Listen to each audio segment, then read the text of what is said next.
Kazakh people have many truly genuine heroes whose names are spoken with respect and pride. One of them is our compatriot, the great Bauyrzhan Momyshuly, a Soviet commander, participant in World War II, and writer, who heroically distinguished himself in the defense of Moscow. He was a scholar and writer, who left a valuable legacy and an invaluable mark in history. Books, poems, artistic works. This is an invaluable wealth for the Kazakh people. It is known that Bauyrzhan Momyshuly kept diaries from his youth. Since the beginning of the war, he never parted with his famous blue notebook, where he recorded everything that interested him.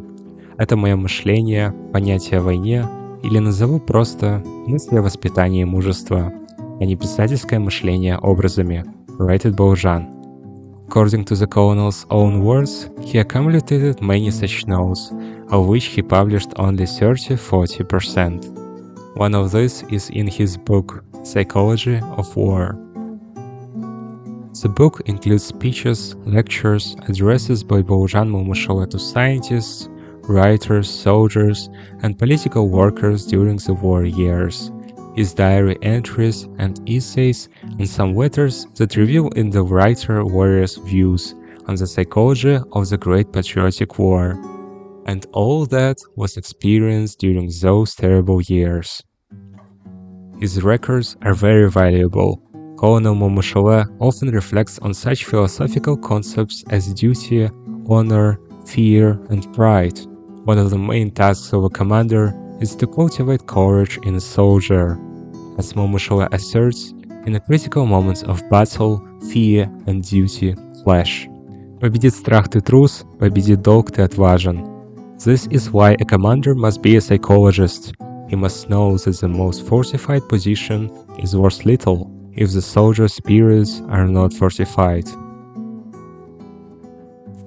Speaking about human psychology in war, it is impossible to remain silent about the feats of Kazakhstan heroes, the much heroism and courage demonstrated by Kazakhs during the war on the battlefields and on the labor front hold a special place in the chronicles of the particular historical period in the life of our former homeland. Hundreds of thousands of our compatriots selflessly defended Moscow and Leningrad, stood firm in the greatest battle at the walls of Stalingrad, at the Kursk Bulge, liberated Ukraine, Belarus and several cities in Eastern Europe, and stormed Berlin. He was Dispanov, a Soviet army pilot who made 300 combat sorties. Rahimjan Koshkarbayev, together with his comrade Grigory Bulatov, raised the red flag on the Reichstag wall. Malik Abdulin, who fought as a part of Panfilov Guards division and participated in the battle near the city of Holm. Kasym Kasenov, who liberated over 700 political prisoners from the White Shadow concentration camp. Besin Ontaev, who in the battle on the September 4, 1943, along with a group of 10 scouts secretly infiltrated a height and suddenly stormed the German trench. But from grenades at the enemies, the scouts caused panic and routed the enemy's superior forces. In that battle, Besin Ontaev personally destroyed 3 and captured 1 enemy. He also distinguished himself during the battle in the area of the village of Radul in the Repkinsky district of the Chernihiv region, personally destroying 8 enemy soldiers and officers. And of course, we cannot forget Alea Moldagulova, a female sniper in the Red Army during World War II, who killed more than 78 enemy soldiers and officers.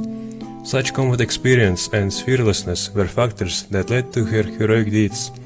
Monshuk Mametova, a machine gunner of the 100th Separate Rifle Brigade of the 3rd Shock Army of the Kalinin Front, on October 15, 1943, in heavy fighting for the liberation of the city of Nevel, while defending a commanding height, being the only one left from the machine gun crew and severely wounded by a shell fragment in her head.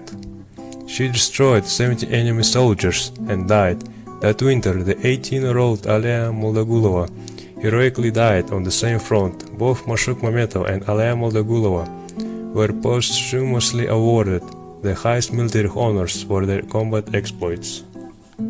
However, not all soldiers are fearless. Despite the idea that Red Army soldiers are fearless, Bauyrzhan asserts that these feelings constantly haunt the soldier. One might think that someone who has been in battle many times would not longer feel afraid, but that isn't the case.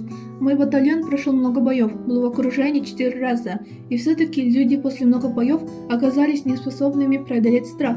Bauyrzhan summarizes. Nobness gripped him as well when he saw his brave soldiers flee in panic. His conclusion is this. Имея боевой опыт, можно только иначе пережить. Легче преодолеть это чувство страха, но бесстрашного солдата в абсолютном смысле слова найти невозможно. Бесстрашие бывалого солдата и его опыте.